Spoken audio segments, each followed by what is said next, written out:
Welcome back, everybody, to the Clashing Conferences podcast. We are the members group. We are 3 members strong tonight. Anybody can join on any Tuesday when we do these members recordings. We're a little light because of family issues and some other things going on tonight, but we're going to power through with, I'm sure, what's going to be a really good show here with two of my favorite people to work with, Kyle Montgomery and Patty, my fellow Mets fan. We are up. I was gonna say 9. It's 8-0 over the Arizona Diamondbacks. I think Kyle said that his Phillies are winning as well tonight, and both teams doing really well in the NL East. Maybe we'll get into that a little bit here tonight. We got some NFL draft talk. I think some heavy draft talk probably, with that just being a couple days ago. Maybe we'll get into some of the hot topics of the draft, and we got NBA playoffs going on right now. We got Chris's Knicks in a tight game 5 with the Detroit Pistons, and he's claiming 5 is all it's going to take. So we'll see how that ends up. Before we get into everything here, I want to shout out our sponsors, Sparrow Hair Studios. If you're in the Lancaster area and need a haircut, check out Sparrow Hair Studios. Go see Lean. Being a member of our network will get you a discount, and she'll take good care of you. Also, Lotwyn, Lotwyn. I ordered my first chain just a couple days ago. Hopefully, going to be here soon. But rep your own team with a custom 3D printed hype chain from Lotwyn. Whether it's a big win, game day, or just showing out, these made to order chains bring the energy. Use code TCCPOD for 10% off, or grab one of our oversized chains on their website to support the network. I'll have mine to show you guys all soon. I know Lewis is going to give me heck because I had to pay for mine and he got his through a championship endeavor, but I don't care. I'm going to be looking good, just as good as Lewis here in the very near future, hopefully. So one more, I guess, member group note. We are going to be changing the topic coming up here soon. This is our last week of what was considered mostly basketball. We're going to definitely focus on the NFL with the draft being recent here tonight, but this has mostly been the March Madness and NBA pod members podcast the past couple of weeks here. We're going to be transitioning over to some fighting, some MMA, some boxing, and some wrestling starting next week. So please tune in for some new stuff, and hopefully we're gonna have some new members that are more into those lines of things here soon.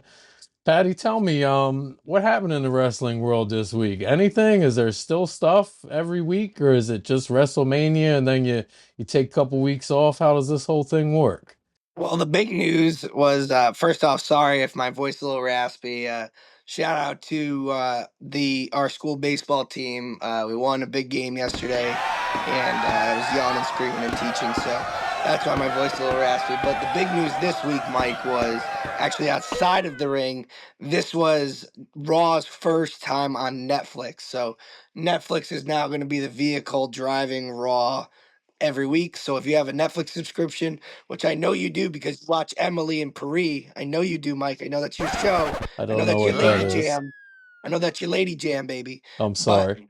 if you do, you could check out Raw on Netflix. So it was pretty good. I honestly didn't watch that much, but I peeked in. I saw that they're gonna have McAfee feuding with Gunther, I believe, at Backlash and everything like that. So I'll hype up a little bit more as we get into the pod next week and everything like that. I'll definitely watch Raw on Monday. Well, you let me down already because I was expecting you to be like, yeah, I didn't really watch it this week. I don't know what happened, but here you go. You're tracking it just like I did Lost 20 years ago, apparently. No, it was good. It was good. It was good. He touched on some of it. You got Seth Rollins, who won that triple threat match again with Roman Reigns and CM Punk, and Paul Heyman in his corner now. Paul Heyman turned on Roman Reigns and CM Punk, and now Paul Heyman's his advocate. And they got Braun Breaker, who just lost the Intercontinental Championship. Braun Breaker's like their muscle, so they're building a stable there. Back in the day when Paul Heyman was in WCW and then even in ECW, he had a couple factions known as the Dangerous Alliance back then. Stone Cold Steve Austin before he was Stone Cold was in it. So he's starting to build that faction up again and kind of make history and change the direction of where wrestling's going. So it's pretty awesome. It's a good watch right now. And then of course our boy Jey Uso, he came out. He's going to have a couple feuds coming up for Backlash, which is 2 weeks from now. That's the next pay per view. So Was that this guy? yeah, Yeet. Yes. Yep, yep, Okay, all right. that's I him. remember that from Yep. last week. I learned something. Yes, sir. There you go. There you go. See, you're a wrestling fan already. You remembered. That's all it takes, buddy. They got over Yep. on you. Here's a That's good exact. here's a good fact for you, Mike. Is you might remember this name from the '90s, but do you remember Big Papa Pump Scott Steiner? I If you remember the remember name him, Scott Steiner. I do not his remember a son is big Braun Papa Pump. Breaker. Braun His Breaker is his son it's his nephew. It's or his his nephew. nephew, Yeah, and his yeah, son is in. His son plays college football, and he's gonna come into the WWE after he's done playing college football. yeah, yeah. It's pretty awesome. And then Jay Uso is. I don't know if you remember Rikishi from back in the day in the late '90s. That's his son. So a lot of legacy in the WWE right now, which is pretty cool. So guys we grew up watching, now their sons are in there. So that means that we're old as hell. But it's still pretty fun to watch. Yeah, I'm older than you because I don't even know the parents that you're talking about. So get me some grandfather lineage and maybe I'll know what's going Yeah, on a Well, little maybe. you don't bit. have Jimmy Superfly Snuka's son around anymore, you know. Okay. May he rest in peace. Well, the good news is I really didn't care about any of that. I was just trying to trap Patty, and he turned the tables on me and had way too much knowledge for me to deal with. Haven't you learned yet? Patty is untrappable. He has more Yeah, I knowledge in that one head day I'm than gonna get anybody him. else. I'm gonna find There's something. We're really gonna start talking about these Red Bull soapbox derby races or my something. capital my capital gains are on Patty. He will pull something out and he will know about it. I'm telling you. I will never bet Here's against here's Patty. here's the here's the pull something out you didn't know. You ready, Mike? I was a 5-year varsity diver in high school, and I can still do multiple flips off a diving board to this day. I believe that. I Oh believe well, we that. We gotta got. we gotta see that. We gotta see that. A few on my Instagram video on my Instagram that you can check out, but I'll send some in the group chat later too. I was a I swimmer mean, before I got fat, and I could swim pretty good. he was like a dolphin. He really was. He was fast. I was fast. I was a sprinter. Yeah, Hmm. when Mike swam the butterfly stroke, they called it the larva stroke. All right, let's get into some real sports here. What'd you guys think about the 3 day draft we just got through? Every day I miss, every year I miss the Saturday format. Every year I do, but I do like this format all in all. I enjoy it. I think it's a good way to go into the weekend. I wish the first round didn't take 3 hours, but it is what it is. I heard that they're talking about moving to 7 minutes for the draft clock, and you would get one like overlap.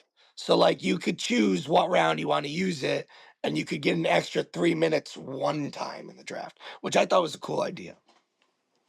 I I like think it. that would be an awesome idea. Yeah, You get a yeah, for trade sure. in the works or something. You need a little time, get an extension. Kyle, I Yeah, know you're because excited about how he continuing to, as the kids say now, cook.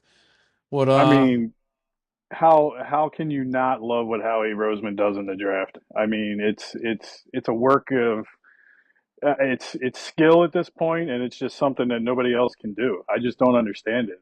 They got the guy that was supposed to be a top 15 pick, and everybody was scared about his injury concern about his shoulder surgery. I mean, as a linebacker, I'd rather have had shoulder surgery than ACL surgery, right? So, and they don't need him to be a linebacker. They're going to play him as edge. They're going to play him stand up like Abdul Carter and Micah Parsons. That's how they're going to play him. He's similar build, similar time, similar measurements, everything. So, I think Vic Fangio is building a great defense to refill their spots. I like the fact that they didn't reach like some of these other people did. Some of these other guys they reached, and we'll talk about your team here in a minute. That I think you guys got the wrong tight end, but time will tell. Time will tell. But Howie didn't reach. He addressed his needs on defense. That he had holes that everybody said we lost a ton of talent. Which I'm not saying we didn't lose talent, but none of those guys were all pros, right? We didn't lose all pros. We lost starters, but we didn't lose all pros, and we filled those holes. So um, the only thing that I was disappointed in is that he didn't put an emphasis on the tight end position. I thought for sure he was going to go after a tight end. I think he was going to go after the Notre Dame tight end, but he was picked like 2 picks right before they were going to pick. So that's why he ended up trading back and doing all that stuff. So all in all, I think Howie did his job. He got 2 extra picks for next year. So I think they have 11 picks in 2026, which is going to be a stronger draft class than this one. So I think they're going to be in a good spot. But yeah, I mean, I'm very happy with what he did, but time will tell how the 5th round, 6th round, 7th round picks will turn out. But I think the first 3 picks are pretty good for sure. That's his MO. When's the last time he didn't hit on one of his first 3 picks? It's been a while, but Jalen Rager, we can talk about that one. That was the Justin Jefferson Jalen Rager one. So thanks for bringing that up. Jesus.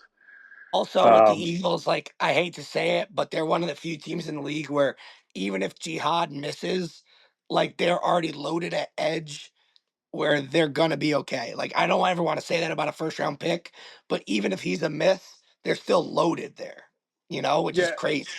well, you bring up a good point. I mean, that was it wasn't as exciting this year as last year because last year we actually had needs that we needed to address. This year, if we would have rolled out there with our defense as is, we still would have been one of the best teams, if not still the best team in the NFL right now on defense, right? So other teams had to draft how we were. So it seems like Howie's always a year ahead, maybe even 2 years ahead of the rest of the curve in the NFL. So I did like that fact. But yeah, I mean, time will tell. Look, the whole NFC East got better. So the NFC East, and look, I'm going to say it on this pod because I'm not going to say it in the chat, but the Giants are going to be sneaky this year. Their defense is really going to be good. It's going to be good, but if their offensive line plays like how they did, none of it's going to matter. None of it'll matter. Which I'm kind of banking on that, to be honest with you. So, but it'll be interesting. The Redskins got good again, or sorry, the Commanders got good again. Crazy. Yeah, they got better. The Washington football team got better, and Dallas did Dallas things. Jerry did Jerry things, man, and I love every second of it. He almost it's a competition every year to see who can do worse, Jerry Jones or the Cleveland Browns, and they were neck and neck this year to see who made the most boneheaded drafts I've ever seen. I mean, they had perfect people that could fit right in with them, and they didn't address any of it. They didn't get a wide receiver until like the 4th round or 5th round. I mean, gotta love it. I love it. I love every second of it. Please keep Jerry around as long as possible. That's my only ask. I will pay for his medical care if it means him being the GM for the next 20 years. So I want to touch on that Cleveland situation for a second. What did you guys think about the Shador Sanders fall? I mean, it's just crazy to me, and I understand that there had to be something off the field. I heard a rumor that he was taking calls from other teams while he was in meetings with different teams. I heard that he was walking in meetings with headphones on. So obviously, something about his character is what set things off. The thing that baffles me is it seemed like why did they take Dylan Gabriel and then take Shador Sanders? Like you can hate Shador Sanders for his character, and I love Dylan Gabriel. You can go back and watch any college football pod that we did and hear how much I talked about how any other year he's probably a Heisman candidate. But like you can't sit here and tell me that Dylan Gabriel and I forget the other quarterback, not Shoke, but the other one that got taken around Dylan Gabriel are better quarterbacks than Shador Sanders. Maybe I'm wrong, but I thought he was falling to like the late second, 3rd round. The 5th round was just crazy to me. Yeah, I mean, I from what you heard it was a character thing, right? So I think it was twofold. I think one, they didn't want the circus that came along with it, including his dad, right? Because whether whether Dion comes out in a press conference and says, "I have no desire to be an NFL coach. I'm the head coach of Colorado," the rumors are still going to start, right? So no matter who drafted him in the 1st round or 2nd round, if they lose 3 games in a row, somebody's going to be like, "Oh, well, kick him out, bring Dion in." So I don't think anybody wanted that circus. Plus, I heard stories of him going in, and Topher will probably be able to tell you, but he went in for a pre-draft interview with Dayball, and Dayball gave him an original playbook, right, original scheme, and then threw a curveball to him the day before, and he wasn't prepared. He didn't read it, didn't do anything, right? So Yep, that I saw that that tells too. you right, yeah, that tells you right there that like he's just not mentally there. And it brings up, I wanted to pose this question to you guys, right? So with the NIL, we talk about the NIL all the time in college basketball, right? How it's not necessarily ruin it, but it's not what it was meant to be. I think the NIL in college football is actually a benefit to the NFL because when they're doing these pre-draft interviews, they get to see the people that they're not doing this for the money. They're doing this for the love of the game, right? Because they actually want to play the game and they're ready to play. So that's who people are drafting now. They're not drafting just based on talent. It's a character thing. So I think the NIL, since the college kids are making money now, they don't care about the $5 million signing bonus like they did 10, 15 years ago. It's more about going to the right team, the right scheme, and being the best player you can be. And I think that's how teams are drafting right now. That is why Shador dropped to the fifth round, in my opinion. It's not racism. It's not anything else. It's that he came across as a spoiled brat that doesn't need the money and doesn't put in the work ethic, and that's just how it is, right? So he had to go to a good team with a good structure, and unfortunately, went to the Browns. But we'll see. A rumor has it that the Eagles were thinking about taking him. Now, I'm the sure at a whole fifth round value, there were a heck of a lot of teams thinking about it. I couldn't yeah, believe Pittsburgh didn't take him in the fourth. I'll be honest. Like, I thought once he got past the third round that it was a lock for him to go to Pittsburgh. But, yeah. it is what it is. I I mean, you guys I got Will Howard. I like Will Howard, but it basically tells me that they're locked in on Rodgers, and that's their plan, and they're not coming off of it. my 2 points on Shador were it was amazing to me that one of the stats I saw that he would have made more in NIL in one more year in Colorado than he's going to make on his entire rookie contract in the NFL after that fall. Well, And did you see that's the thing with Quinn Ewers that he had an $8 million offer to transfer, and he was the seventh round pick? He could have made $8 million starting for Miami this yeah, year, that's wherever. crazy. It's crazy how much money there is in college sports now. I think I said this last week, but it's just the draft just kind of couple situations pointed that out once again. And then I also want to shout out to what Chris posted earlier because I hadn't thought about it this way at all, either during or after Shador's fall. But I think the Sanders family overshot their shot. Or I agree with I shouldn't say I think that I agree with what Chris was posting earlier in his thread, saying that they came out with like some Eli type stances, like we would never want to play for this team or we would never want to play for that team. And, without knowing what those teams actually think of you, it was probably a bad idea to come out and start limiting the teams that you wanted to play for. You needed every team to want you, apparently, and you probably took a lot of them off the board right out of the gate, saying you wouldn't play for them or you would cause problems if they did take you. Well, So, did you see if you remember when his dad was drafted, right? There's that historical story, and it's hilarious when you think about it. But he went into a pre-draft meeting with the Giants. The Giants laid a book on the table like this, about this big, and he said, "What's that?" And they say, "Well, this is a test we give to all of our pre-draft interviews." And he goes, "Well, what pick do you have?" And they said 10. He goes, "I'm not going to be here at 10. See you later," and got up and left. Right? yep. Shador went in with the exact same kind of mentality, and he doesn't have his dad's talent. I'm not saying he's not talented, he's not athletic, and all that stuff, but he's not his dad. He's not a Heisman Trophy winner that transcends the game, Yeah. right? So I think part of that falls on Dion for allowing him to be that arrogant. There's a difference. There's a fine line between arrogance and confidence, and he went over the wrong side of the line to the arrogant side. You know what I mean? And I think the NFL teams called his bluff. I think that's what you actually saw. I think you saw that, and Yeah. look, I think he can still be a solid quarterback if he uses this the right way. If he uses this as a chip on his shoulder and actually puts in the work, he can be a serviceable quarterback, and he might get a couple Pro Bowls in. You never know, depending on the system. Probably won't happen with the Browns, but we'll see what happens. I still don't understand how the Browns had a chance to draft Travis Hunter and potentially get a guy that's going to be around for a decade and be a stud for your team. And he might not play 10 years in Cleveland, but still, the excitement around Cleveland again. And you trade the picks and you did nothing really with them. Nothing. It just blows my See, mind. I kind of disagree because I get what you're saying about Hunter, but I think when you say that statement like that, you're severely underrating Mason Graham. Like I think that Mason Graham was the guy on the defensive line in this draft. And obviously we drafted Harmon out of Oregon, who I really like too. But I know it's not flashy, but like I really do think Graham is like going to be an all pro in this league for a very long time. So I don't know, maybe I have this little extra like thing that nobody's ever going to be good in Cleveland as a Steeler fan, but at the same time, I feel like Graham does more for them because they're better on the defensive end of the ball than Travis Hunter does with who's playing QB, with Flacco or Kenny Pickett at QB, and then like maybe Stefanski, and I'm not saying he is, but maybe Stefanski's the guy that said, hey, if Hunter comes here, he's only playing DB or he's only playing wideout.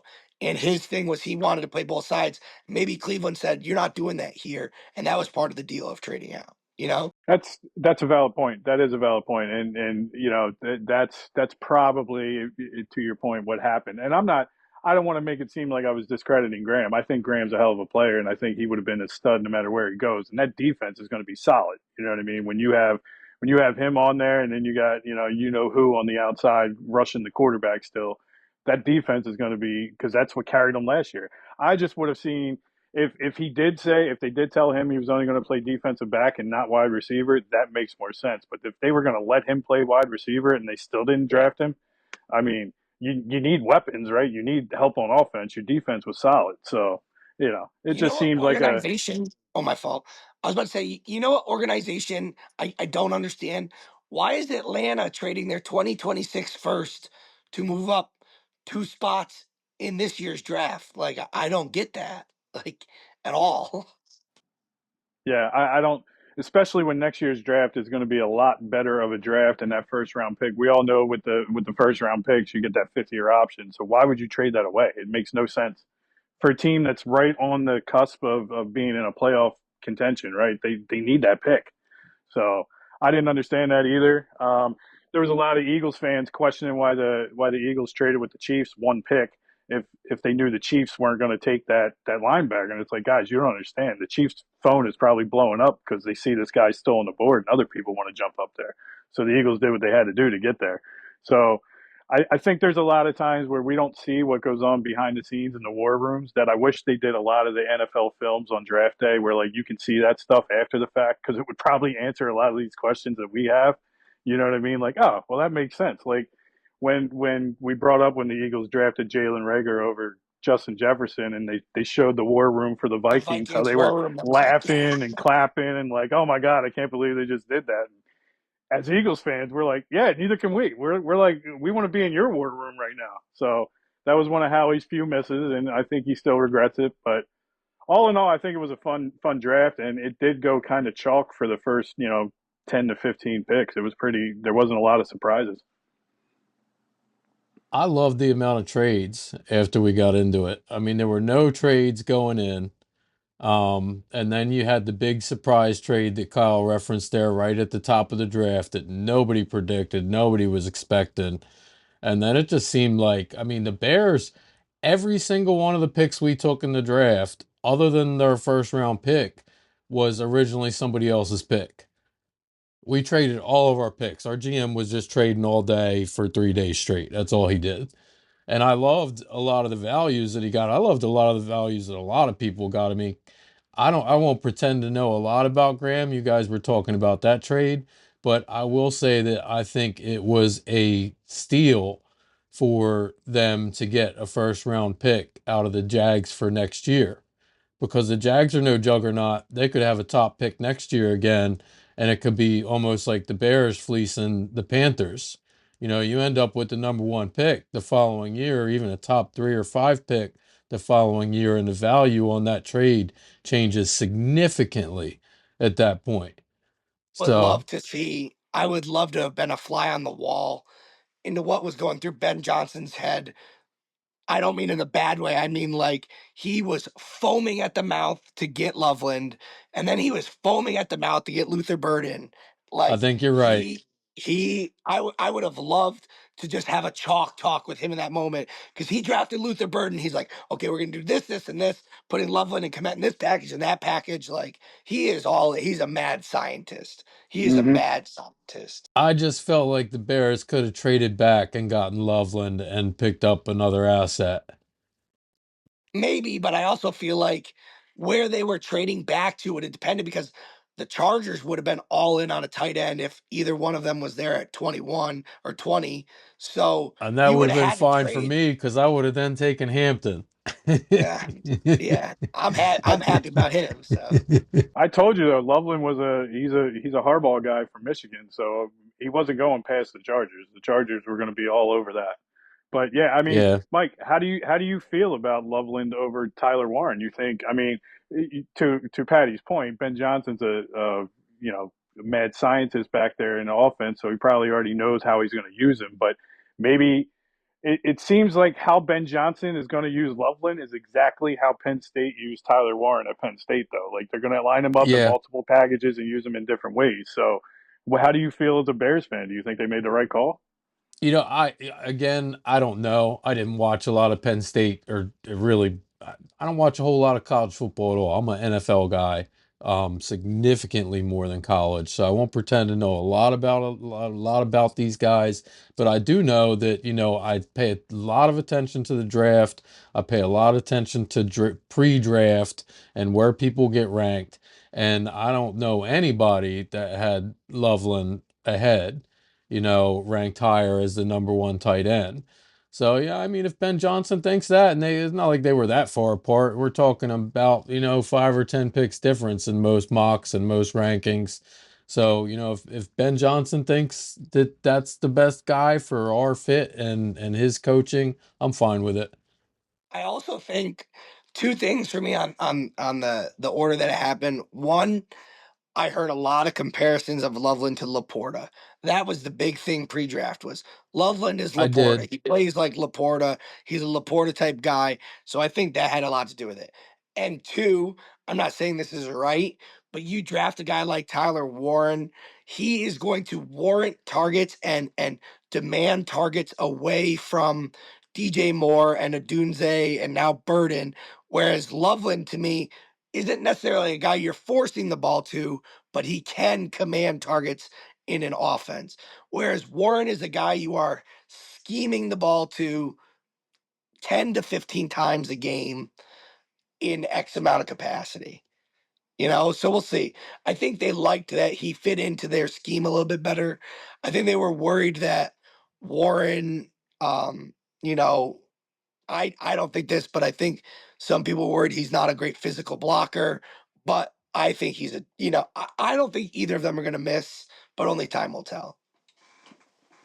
Yeah, I don't disagree. And as far as the to your point with the blocking, I actually think Warren's a better blocker than Loveland, but I think they're both serviceable and they're both coachable. So in the NFL, I mean, you have some tight ends that can't block worth their life and they can only pass catch, right? I'm not going to name any names, but one of them has a very notable podcast with his brother. He's not the best blocker, but you know, having said that, yeah, you got guys like Dallas Goddard for the Eagles, and that's what shocked me, right? Because by the Bears taking Loveland and then the Colts taking Tyler Warren, that was the trade partner for Dallas Goddard for the Eagles. Like that's all you heard about was they were going to be the potential suitor for Dallas Goddard. Now the Eagles are kind of they're kind of screwed a little bit because they played chicken with Dallas Goddard. Now Dallas Goddard didn't get any offers from any teams, but now they're kind of stuck, right? Because now it's like, we didn't want to pay you what we're going to pay you, but you want to come back anyway. So like, it's going to be interesting to see what happens for like the next few weeks with that instru- or with that situation. So, um, but yeah, I mean, I think there was a lot of good value in the third round. A lot of guys went, and look, I said before the draft when we were on here last week that Kyle McCord is going to be a stud. I thought he was going to go to the Rams, so I am definitely happy to have him in the Eagles QB room. Um, it's going to be interesting to see how that dynamic works, but I guarantee you that Tanner McKee is probably on the trade market right now. He's on the trade block because of them drafting McCord. If McCord has a strong spring and summer camp, I could see McKee getting traded. Are either of you this? I guess I'm also transitioning. This wasn't the original plan, but did either of you see how the Bucks game just ended? I just flipped to it and I kind of I did not really see it, but tell me, Patty, So tell us.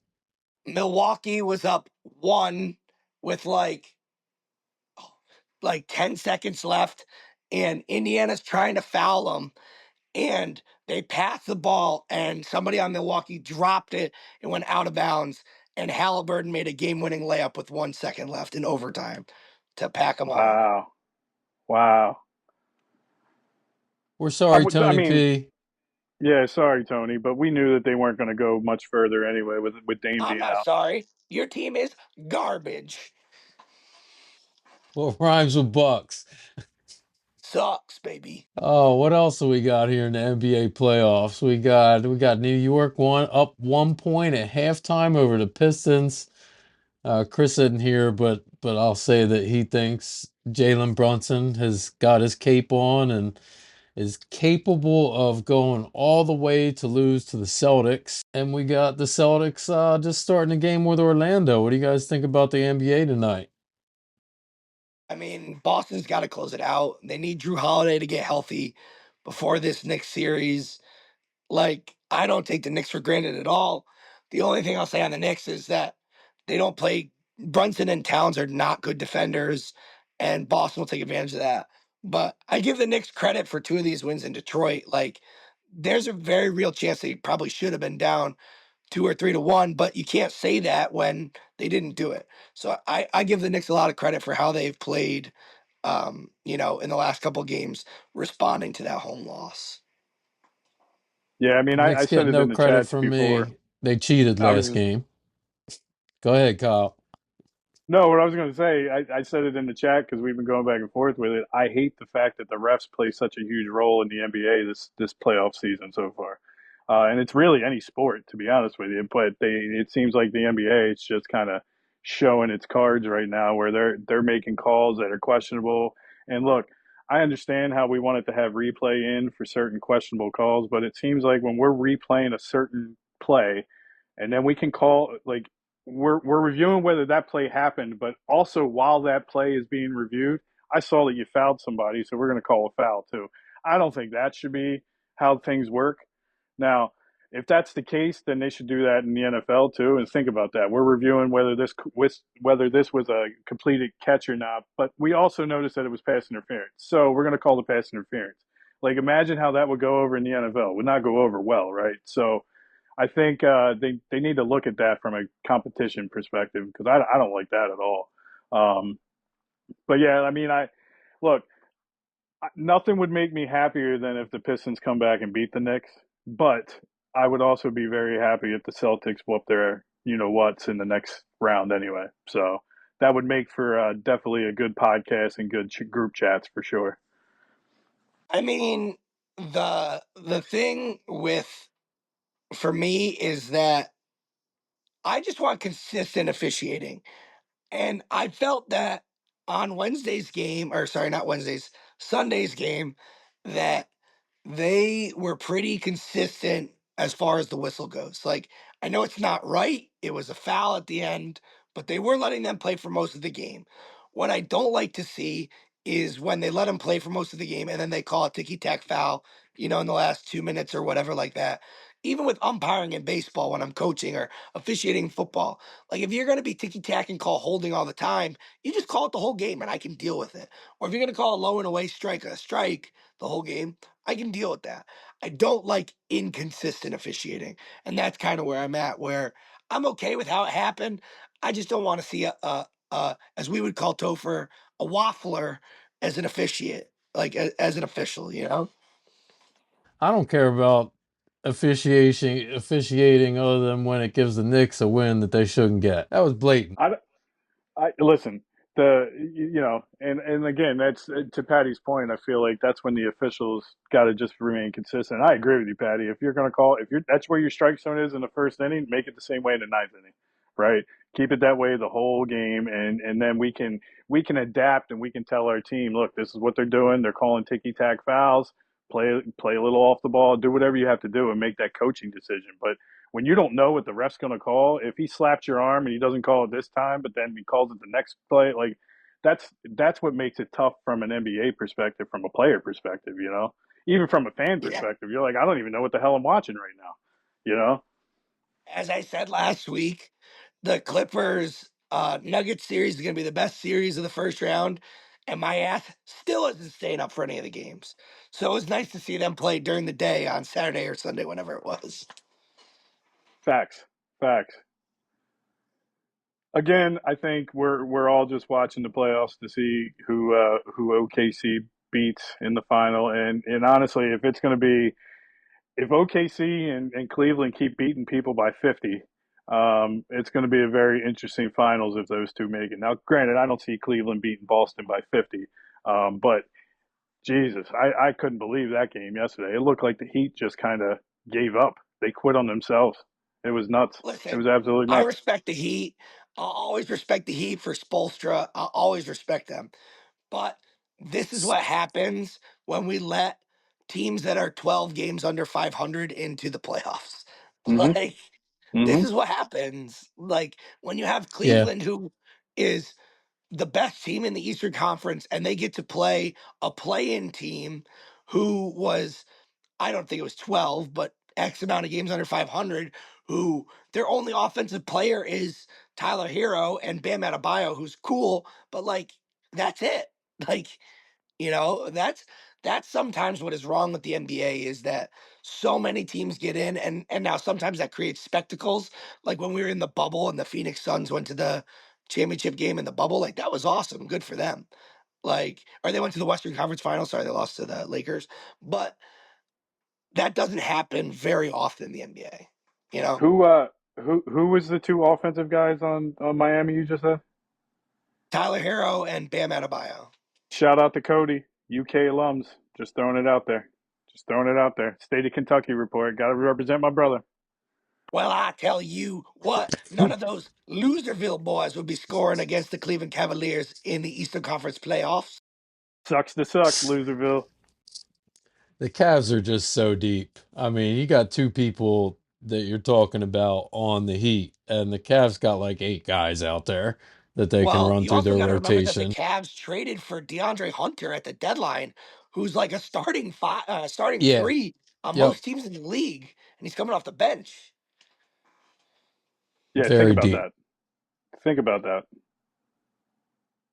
I like Ty Jerome. I like Jerome. I'm a big Jerome fan. He reminds me of uh, the dude that what was it, Dellavedova or whatever it was, or Dellavedova Matthew when Dellavedova. yes, yeah, where they're just and honestly, DiVincenzo for when he was with the Knicks and now like he just they're just gritty players, man. They play hard and they play solid defense, and whenever they get an open shot, they seem to knock them down, man. Like they're the guys that you hate playing against, but when they're on your team, you're like, yeah, that's my boy. I like that guy, you know. And I don't think they'll beat him, but I think we got to give a little bit more respect to the Pacers for what they've built under the radar of the Eastern Conference. They're not the Celtics, they're not the Cavs, they might not even be the Knicks, but they have built something special. And if you don't think that Tyrese Halliburton is a top 3 to 4 point guard in the NBA, I can't help you because he's legitimate. He is. He's legit. He's inconsistent though. I That's my can't get only the top flaw with three or him. four. My only Who are flaw you with him is taking that over he's him, Mike? inconsistent. Who are you taking over him? Oh, just off the top of my head, easily, I'm taking Brunson. Steph. I'm taking Brunson. I'm taking Steph. Um, Garland.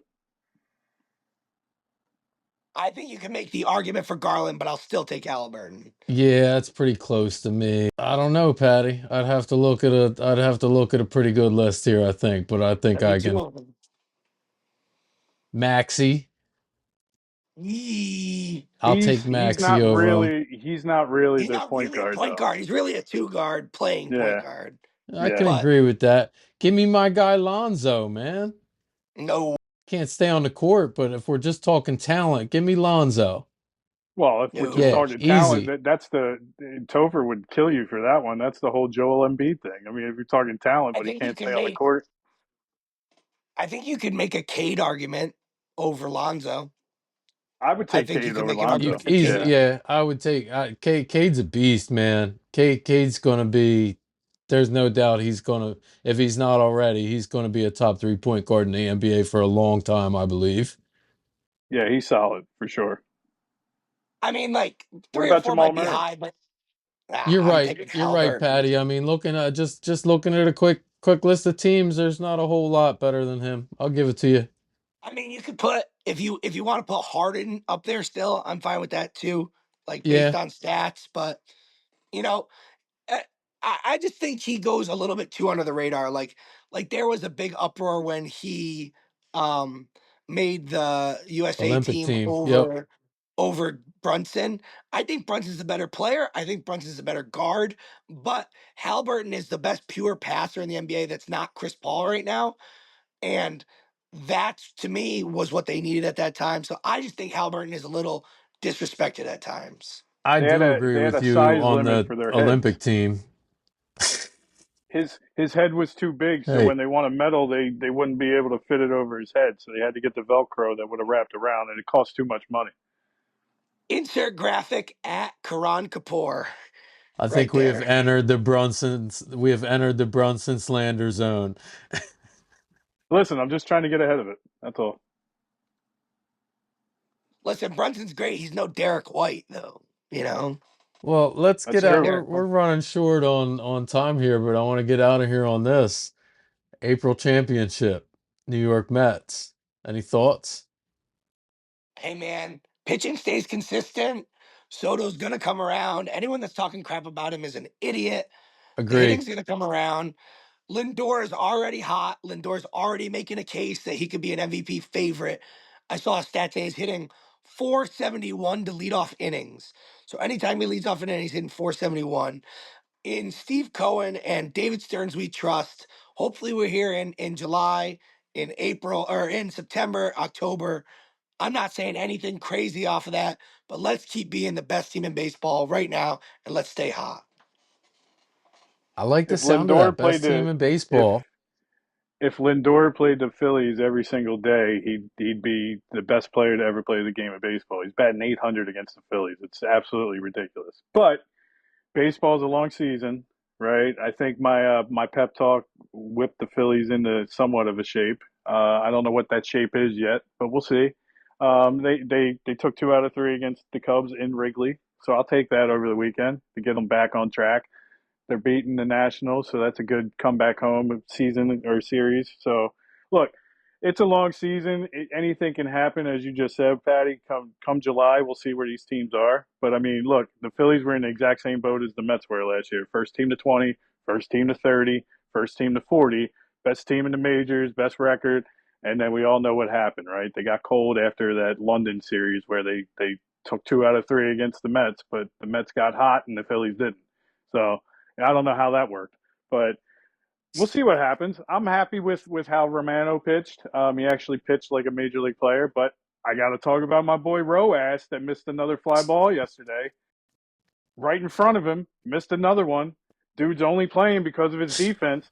And Patty, I talked to my buddy about this. That's like having you're a 3 point shooter in the NBA. Your whole purpose is to make threes. When you don't make them, you can't play. So when your whole purpose is to make defensive plays and you don't make them, guess what?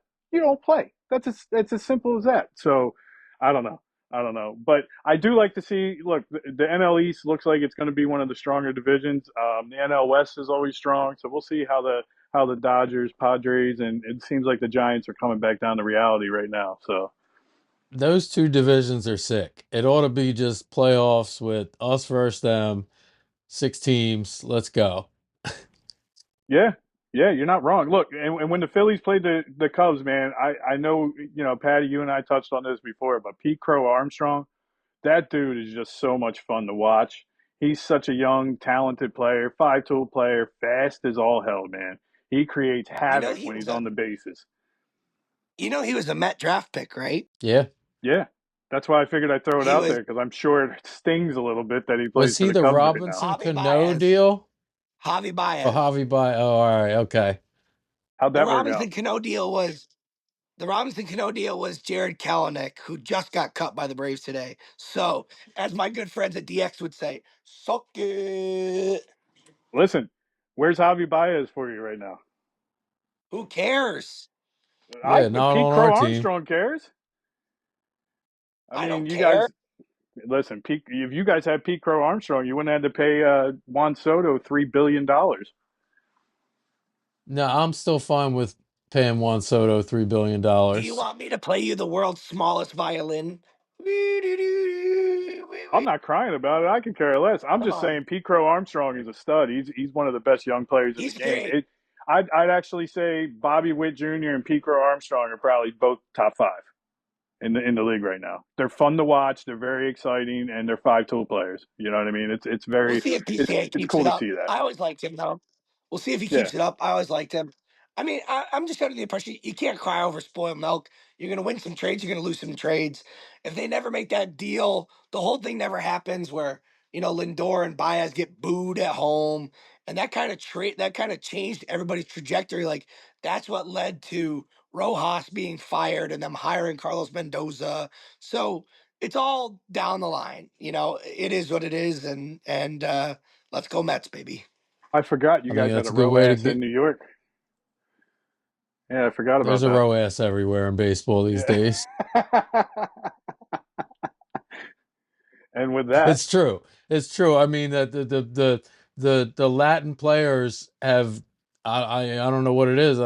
They got these academies in all these countries where kids are basically professionals at the age of 13. Latin players are very good at baseball. dude, they're yeah, 100%, 100%. I mean, they're signing 16-year-olds as draft picks. I mean, that's just it's insane, and they're good. Mm-hmm. They're good. They're Yep. really good. It's and Right and at it this seems like 40. Oh, my bad, Kyle. I was gonna say right at this 47 mark, we're about to wrap up. They just teed up Brunson for having a large head. They said T, number 11, large head. I think Chris would say that's the dumb shit.